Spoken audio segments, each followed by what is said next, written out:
उपमुख्यमंत्री एकनाथ शिंदे यांच्या वाढदिवसाच्या निमित्ताने KEDA-MCH ठाणेच्या वतीने घेण्यात आलेल्या चित्रकला स्पर्धेला विद्यार्थ्यांचा प्रचंड प्रतिसाद लाभला। या स्पर्धेतील 3 गटामधील प्रत्येकी 5 विजेत्यांना रोख बक्षीस व कला साहित्य देऊन गौरवण्यात आले। KEDA-MCHचे अध्यक्ष जितेंद्र मेहता यांच्या संकल्पनेतून ही स्पर्धा घेण्यात आली। KEDA-MCHच्या वतीने ठाणे येथील हायलँड गार्डन येथील भव्य मैदानात सुरू असलेल्या प्रदर्शनाच्या तिसऱ्या दिवशी घर खरेदीसाठी इच्छुक नागरिक व कुटुंबाबरोबरच मोठ्या संख्येने शाळकरी मुलांचीही गर्दी झाली होती। उपमुख्यमंत्री एकनाथ शिंदे यांच्या वाढदिवसाच्या निमित्ताने आयोजित चित्रकला स्पर्धेत 150हून अधिक विद्यार्थ्यांनी नोंदणी केली होती। या स्पर्धेत पहिल्या गटातील 3 विद्यार्थ्यांना 9,000 रुपये रोख व कला साहित्य, दुसऱ्या गटातील 3 विजेत्यांना 7,000 रुपये रोख व कला साहित्य आणि तृतीय गटातील 3 विजेत्यांना 4,000 रुपये व कला साहित्य देऊन गौरवण्यात आले। तर प्रत्येक गटातील 2 विद्यार्थ्यांना उत्तेजनाचा पारितोषिक देऊन गौरवण्यात आले। तर सहभागी विद्यार्थ्यांना कला साहित्याचे गिफ्ट देण्यात आले। महेश अंजलेकर आर्ट ॲडवायझरी व तृप्ती शिरसी यांच्या वतीने सदर स्पर्धेचे आयोजन करण्यात आले होते।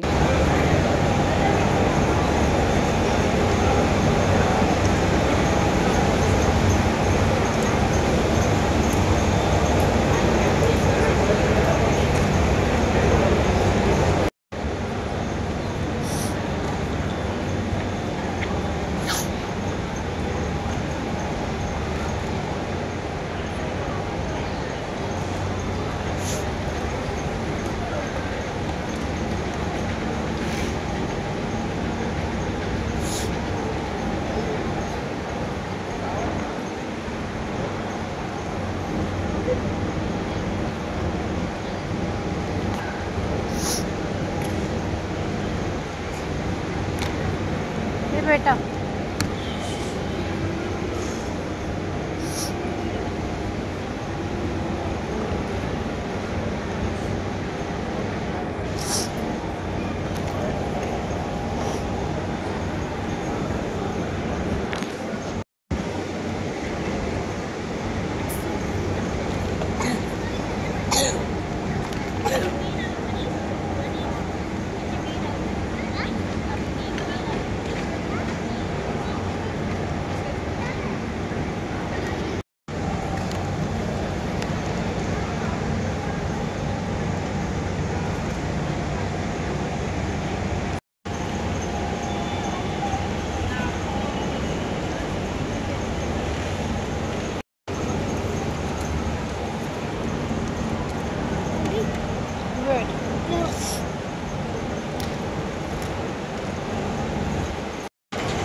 एकनाथ शिंदे सर जोर से एकदम सब, मैं अकेला नहीं, सबको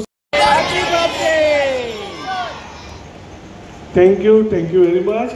ये डेरेस्ट कॉमन मैन मेरे डेप्यूटी CA एकनाथ शिंदे साहब को बर्थडे की बहुत सारी शुभकामनाएं। हेल्दी एंड हेल्दी लाइफ, जो समाज के लिए बहुत अच्छा काम कर रहे हैं। दिन में 20 घंटे से ज़्यादा, मतलब 20 आवर्स से ज़्यादा काम कर रहे हैं। भगवान उनको दीर्घायु दे और निरोगी जीवन करें, ऐसी शुभ अंजरलेकर, मी ठाण्याचा रहिवासी आहे गेले 20 वर्ष आणि MCHच्या बरोबर गेले 7 वर्ष मी वेगळ्याच प्रकारे कनेक्टेड आहे.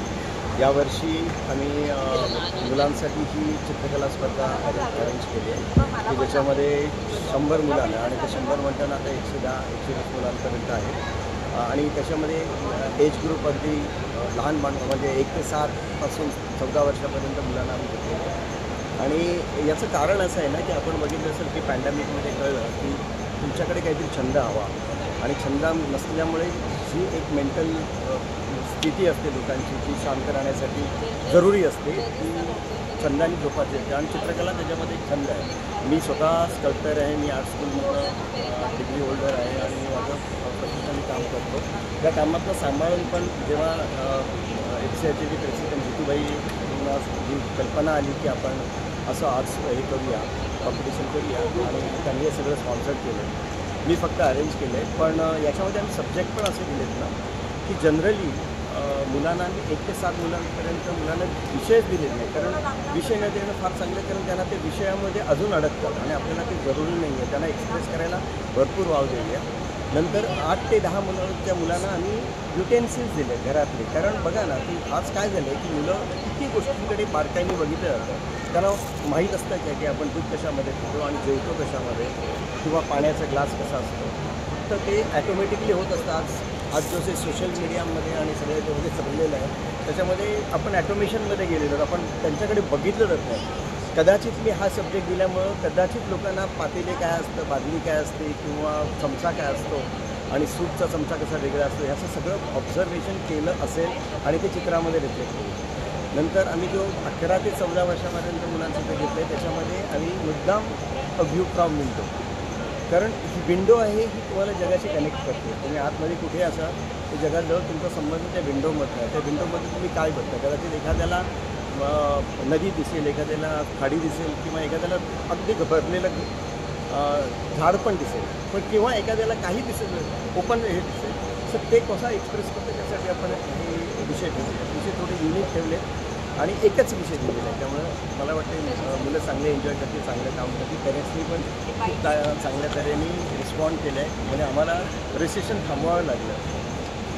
सो थँक्यू, तुम्ही तुमच्या चॅनलनी आम्हाला रिस्पॉन्ड केलं.